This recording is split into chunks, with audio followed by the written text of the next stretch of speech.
welcome viewers to yet another conversation. Today we'll be interviewing an HR who will be giving you insights about how to build up your resume in a good way. So today we have Shweta Pandey with us. She's an HR in an executive research firm and has over 13,000 followers over LinkedIn. Like as a student who will be soon looking for a job, what are the do's and don'ts I should mention in my resume?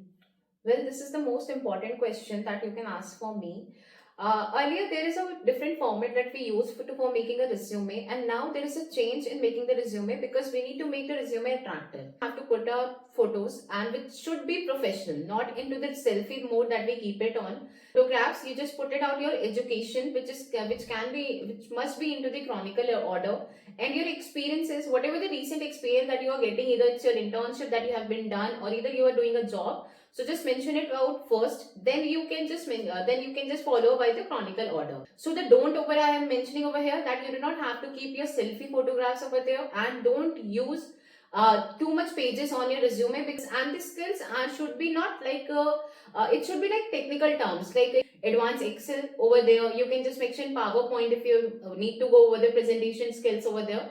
So just mention the technical skills that you have. And the most important, your career objective. Whatever the statement that you are precising over the career objective, it amplifies your overall personality. That was very informative, I must say.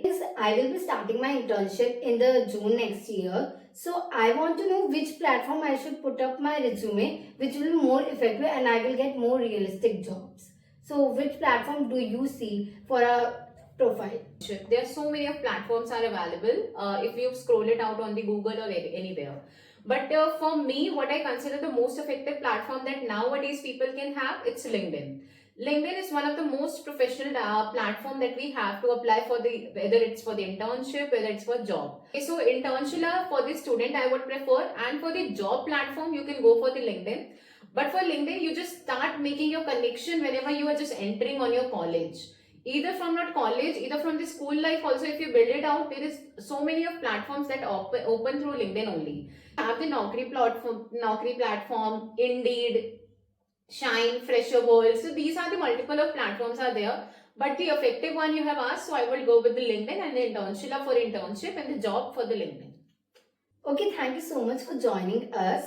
This conversation was very insightful and informative.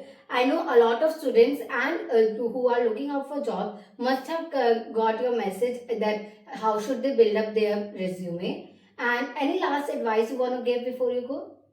Well, I just want to give only one and the most important advice, that we have certain learning platforms are in the Google. We can have some free courses are available in which domain they have interest. So they can just go for it and explore that courses, because that courses which help you, whether it's the communication, whether it's the email etiquettes, whether it's the phone etiquettes, what kind of conversation that we have with the person.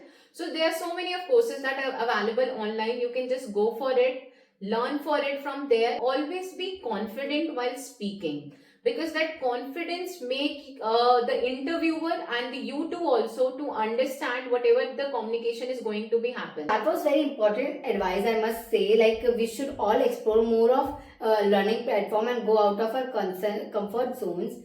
And thank you so much for joining us, ma'am. This was very insightful and informative for all of us.